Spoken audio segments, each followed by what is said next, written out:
What's up everyone and welcome back to the channel. So I'm sure many of you saw my video the other day regarding Woe Is Me getting back together after 9 years. And this was after a bit of back and forth banter between various members which happened over the last couple of months, which I also posted to my timeline a while ago. And today I wanted to talk about all of the offshoots of this band, because obviously with a band of so many different members and basically two different versions. You had the 2010-2011 Numbers lineup, and then you had the 2011 to breakup, which was 2013 Genesis lineup, which had Hance on vocals plus Doriano on unclean vocals. It also had Andrew on guitar. They no longer had a live keyboard player, that was Ferris in the original lineup, so things changed, and as members left, they either started new bands or they went on to form completely new projects, or after the band completely disbanded in 2013, each of the individual members went and did their own thing. You had Hance doing Favorite Weapon, Doriano started a band called Sirona up in New York, Austin Thornton was playing in a band called Lifelike for a little while, no idea why that imploded. Obviously you've got Issues, that's the most famous one of them all. That one went on to be very successful with Tyler and Michael, but also Ben and Cory were in that band originally. And Brian Medley also started a band called Heartfelt, again quite short-lived. So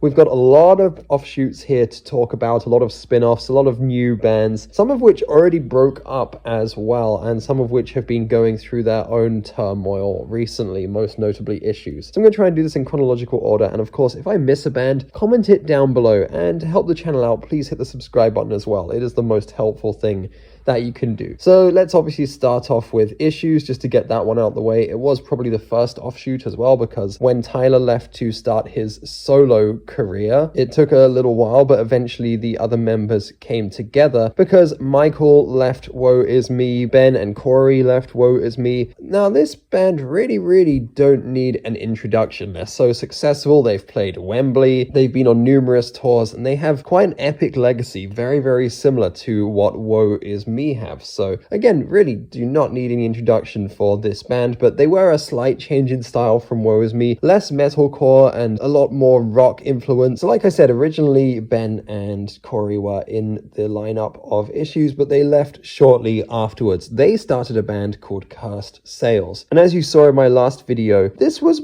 mainly to do with recording contracts, because I really enjoyed this album. It had some really good riffs on it. It was super fun. The music videos were fun. The live performances looked really cool. It seemed like the guys didn't really take it very seriously. It was like really just a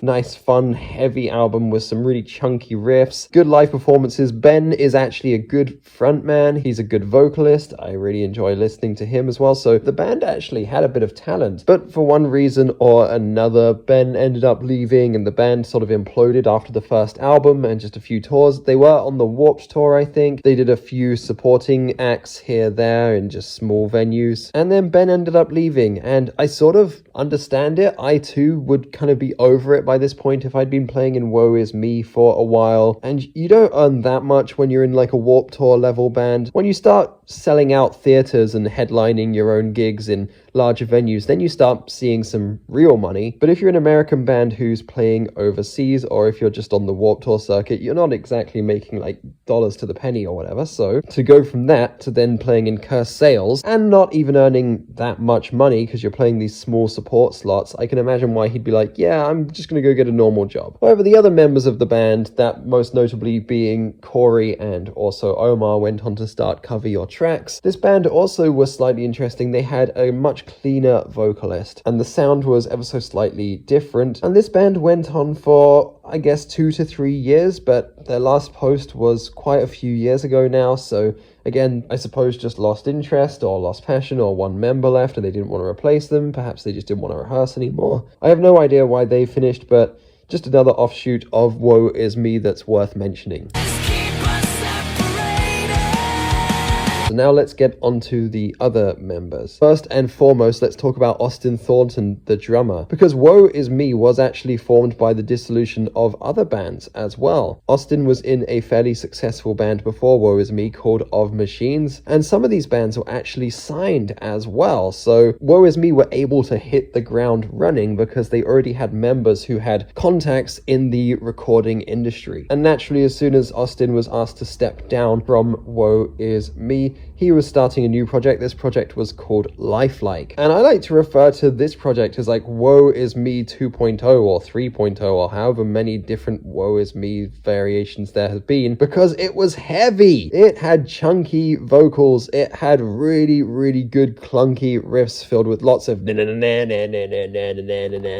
one thing that Woe Is Me were good at was not doing the standard verse, chorus breakdown, but actually changing it up and having different sections to their music. This band seemed to have that, and it was pretty cool for the time being anyway. For whatever reason, Austin was out of there quite quickly after they only dropped 2 or 3 sort of YouTube singles with lyric videos. There hasn't really been any word as to why that happened, but yeah, who knows? Perhaps it was creative differences, perhaps there was a bit of drama within the band, because back in Woe Is Me, there was also disagreements between Austin and other members of the band, and seems to be the same thing sort of went down here perhaps. No idea though, I'm just speculating. But go check out this band, they got some good songs actually. Another offshoot that started in around 2014 was Sirona with Doriano Magliano. This band lasted 3 years, and Doriano is probably one of my favorite vocals in the metalcore scene whatsoever. Some people don't realize that he was already playing in quite a successful touring band before he even joined Woe Is Me. He was playing in That's Outrageous, and then was asked to join Woe Is Me on very short notice, right before a tour, I think it was,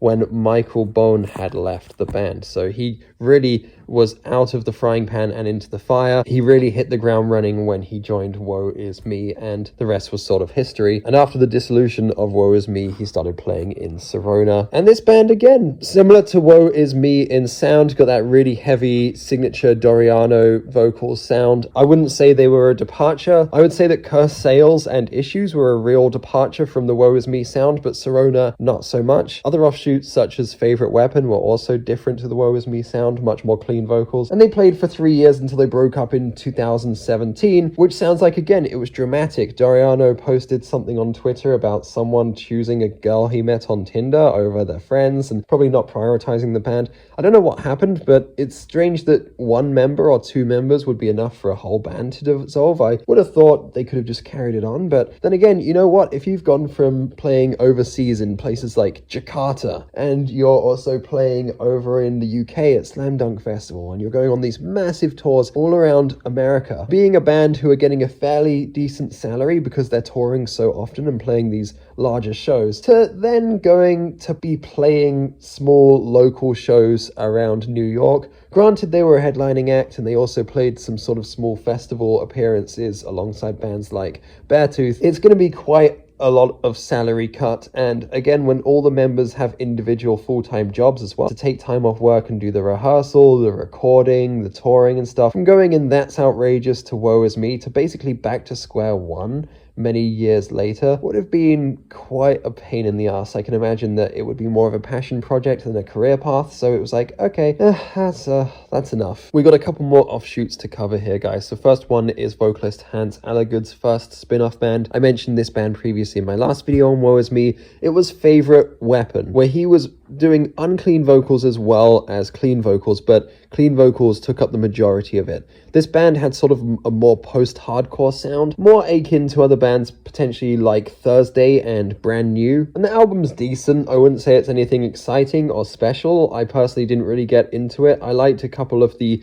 leading tracks. Thorn was notably quite a good one. They had Courtney Grinwis on drums as well, which she's a talented drummer and an interesting character. She also now plays in quite a good band. But after 1 or 2 tours, Hance had already left this band. They started searching for a new singer, and then they just never really bothered continuing, it looked like. Hance was sort of over the genre. He was over touring. He didn't want to play in a touring band. When you've got partners and family back home, and you've also got a regular job to focus on, because he also is a dental assistant consistent, I think, then yeah, of course, you don't really want to be spending too much time away touring, using your holiday hours in order to go on tour, getting sick, sleeping in a van, being uncomfortable, not earning that much money. So he was over it and done, again, another short-lived project. After Michael Bohn was kicked out of Issues, after he'd already departed Woe Is Me, he started a band called WildHeart, who have quite a successful singer now, Teddy Swims. Now this guy was getting quite a lot of circulation on social media, and when they released a music video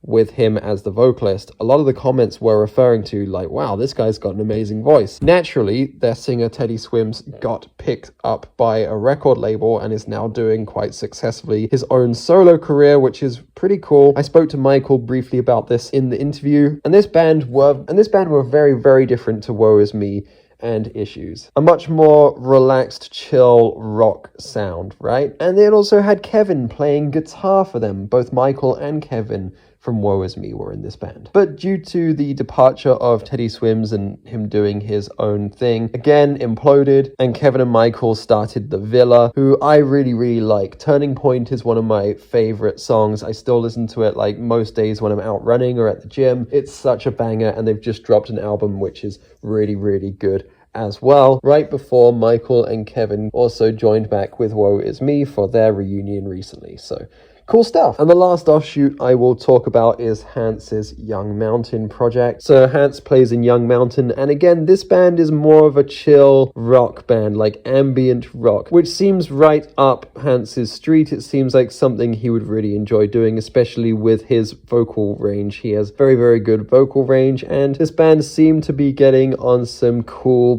gigs. Happy to see. And obviously, more than anything, really happy to see Woe Is Me back together. Guys, really appreciate the love on all these videos. One more time, if you could hit the subscribe button, comment down below anything you want me to cover in a video. I really appreciate that. Take care, everyone.